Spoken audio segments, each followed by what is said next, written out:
BP, a man stopped to fill up his gas tank in his van. In that van, it was full of restless, rowdy kids. Heard somebody ask, "Are these all of your kids, or are you going on a picnic?" He answered them, "Yes, these are my kids, and no, it is no picnic." Summer is a time of picnics and outdoor fun and activities for most people. Now, you yourselves might have a summertime tradition where the family gets together every year and they go to a certain park or have a picnic grounds they go to. Or you might look forward to the family reunion each year where people get together and enjoy the summer together. Well, in today's scripture, even though the people had gathered together outdoors in the springtime and out were sitting on the grass and eating bread and fish together, life was sure no picnic for them.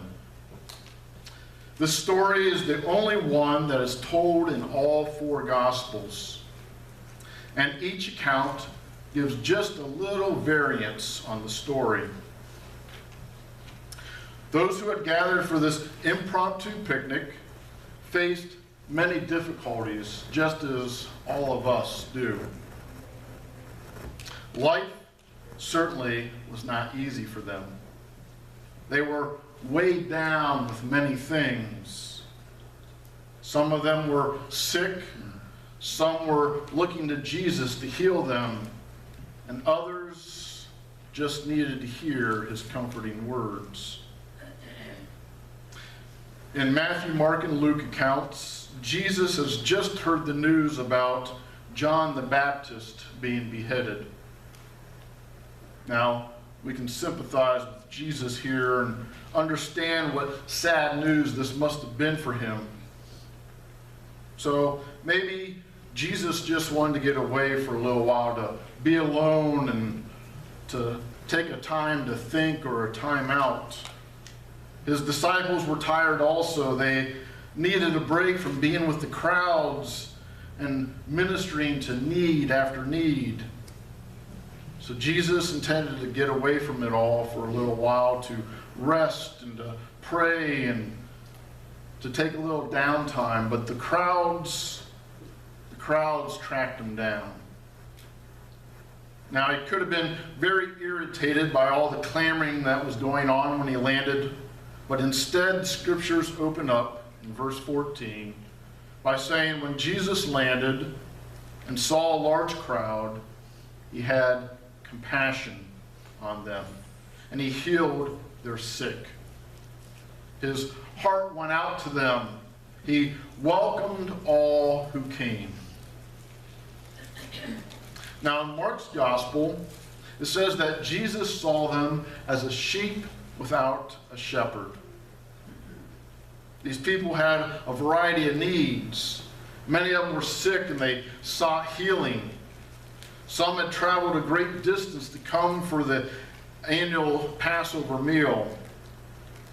It was beginning to get late in the day and they were tired and they were out in the middle of nowhere. They were without food.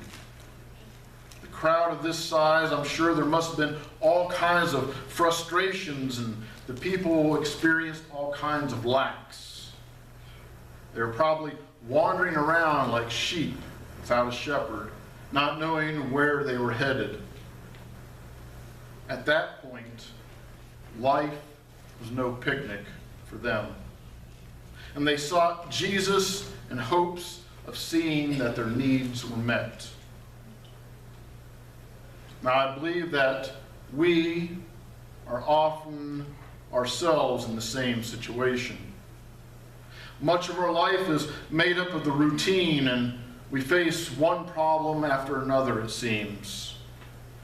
It's those times when we feel the questions and the problems pressing in on us. It's when we are uncertain about our decisions and our energy level is down and we don't know what we're supposed to do. On top of this, we may find ourselves hungry, both physically and spiritually hungry. So late in the day, the disciples urged Jesus to take a break and send these people back to town to get some food. But instead, Jesus tells them there's no need for them to depart.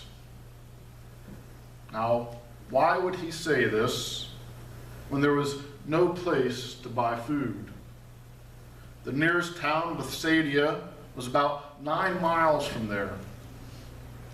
Why would he want them to stay when there was nothing to give them to eat? If we look in John's account, Jesus asked Philip, "Where can we buy bread?" Jesus knew that if anyone knew the answer to this, it would be Philip, because he was from Bethsaida. He knew the area. But what Jesus was really asking him was, how are we going to approach this problem? Jesus wasn't accustomed to sending people away when they still had needs. What he is saying here, in essence, is it's not necessary that you go away empty-handed with the same needs that you came here with. How many times are we like these disciples when it comes to the enormity of needs in the world today, and the enormity of needs in our own lives? We come to church with those same needs, and we go away with those same needs because we're thinking it's impossible. How is God going to do this for me? There was another disciple there. His name was Andrew. Now, Andrew had located a small boy who had brought with him a sack lunch. It had 5 loaves and 2 fish in there. But even though he brought this boy to Jesus, he said to him, "What is that among so many?" Can you imagine this feeding 5,000? Can you imagine it feeding us here today? But you know what? Andrew showed some hope because he brought this boy to Jesus. Don't ever let your estimate of what can or can't be done keep you from taking on a task. We often say, "That's too much, I can't handle it, so I won't do anything at all." Jesus here was trying to get his disciples to think about how they could provide what the people needed when it looked impossible to them. You see, the disciples were looking at this problem through their human eyes. And it never occurred to them that with Jesus, things are not as impossible as they seem. All things are possible. Just believe. And then Jesus surprises the disciples by saying, "You give them something to eat." They didn't have the slightest idea how to do that.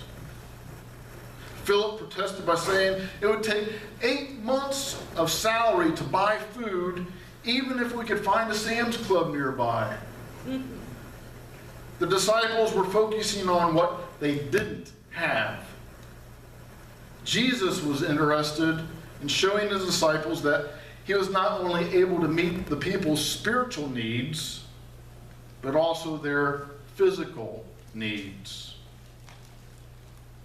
When it comes to our thinking today, do we limit Jesus to meeting just a certain kind of need? He can do this or this, but I don't think he can do this. When you approach the Lord in prayer, ask him about all of your needs. Now, looking at Mark's account, Jesus asked them, "How many loaves do you have?" In other words, he's asking them, what resources can you contribute? Think about that. What resources do you have that you can contribute? There was a man who was packing a shipment of food that was contributed by a school. This food was going to the poor people of Appalachia. Now, as he was separating the canned beans from the powdered milk and the canned vegetables from the canned meats, he reached into a box filled with various cans and he pulled out this little sack. He thought to himself, well, maybe one of the students brought something that wasn't on the list. And as he opened it, out tumbled a peanut butter sandwich, an apple, and a cookie. Crammed in large letters with the girl's name, Christy, room 104. This little girl had given up her lunch for some hungry person. One little lunch made a difference. One little lunch touched lives. Small things in the hands of Christ accomplish amazing things. Now, even at the time that Jesus questioned Philip, he knew how he was going to handle this problem. But he wanted to pull in the disciples into his plans.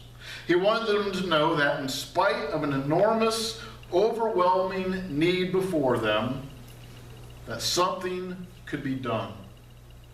He wanted them to focus beyond their human understanding to see how Jesus could handle the situation. So Jesus tells the disciples to seat the people in groups of 50 on the grass. Jesus was not at a loss for a solution here, and he wanted to get the people ready to receive it. In the same way, it is necessary to get ourselves ready to receive, to quiet our hearts, to wait upon the Lord, to do what we can do as we approach the Lord for our needs. Isaiah chapter 40, verse 31 says that they that wait upon the Lord shall renew their strength. To wait before the Lord is to hear his directions, to hear what he's trying to tell us, to lift our focus from the lack and the impossibilities to faith in what he can do, to evaluate what we already have and what can be done with our current resources. So Jesus took what resources that were available to him. He took that sack lunch of 2 fish and 5 loaves of bread, and he lifted them to heaven and he blessed them. Blessed are you, O Lord our God, King of the universe, who brings forth bread from the earth. And then he took the bread, he broke it into pieces, and he gave it to the disciples to hand out. Now, this miracle multiplication was not done with a great fanfare. He didn't multiply it all at once into this massive heap of bread and fish. There was not a noticeable difference to the people. It still looked scarce. Some fish nuggets in their hands and some little pieces of bread. Still not much, but the disciples began to give it out to the waiting people. The first 50 were served. And then the next group was served. The disciples received from Jesus, and then they gave it out to the hungry people. They followed his directions for them. Now, I don't know how long it took to distribute the food, but the important thing to remember is the disciples didn't do the miracle. Rather, their dependency was fully upon the Lord. They did what he asked them to do. They took that food that he gave them, and then they gave that out to the waiting people. Are you depending on the Lord? We too receive in small amounts, but as we give it out, more is available to us. As we see one of our needs met, we can receive from God for our next need. As we help one person by giving out from our resources that we have, we can give to the next. Don't worry about how it is multiplied. Just believe that it will. Now, what I find truly amazing here is that the disciples continued to hand out the bread and the fish to the people, and the people ate and were satisfied. There was more than enough to go around. It wasn't just barely enough, but Jesus was generous, and there was plenty left over for another time. And Jesus has more than enough for us. We sometimes limit God in our lives, and we settle for just barely. But we need to think in terms of, we were satisfied. I can't eat another bite. We tend to depend on our own self-sufficiency far too much. We must learn to depend on the Lord. There are certain things that only He can do for us. And when we try to do things our way, we're often disappointed. Today, you may find that your life is no picnic. You may see yourself as one of the people that are in the crowd from this passage. You may have lots of needs and scarce resources. Allowing Jesus to touch your situation and do the miracle that He can do. Don't try to struggle. Let Jesus do what only He can do for you.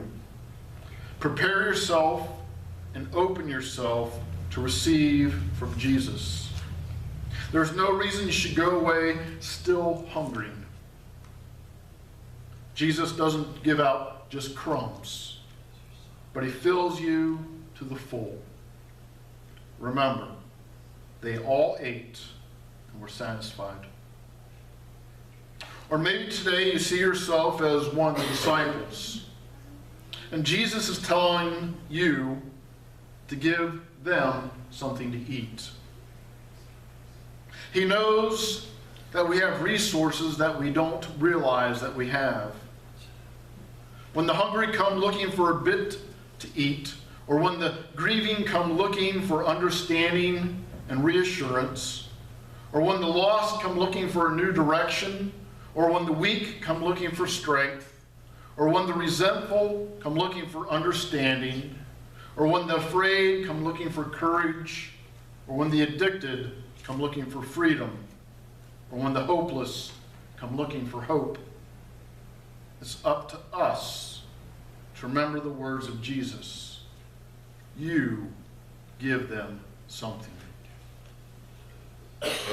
When there are needs around us, people don't need to be sent away. We have it in our power to help them see God through us. When people wonder what God is like, let them look at us as we model godly behavior. Let them see God through our eyes. Let them understand the lengths God will go to meet their needs. You see, the thing that Christians need to realize is that we already have been given abundant life. Sharing that abundance with others is our task and our joy. Miracles occur in our life when we help others see the miracles in their own. Amen.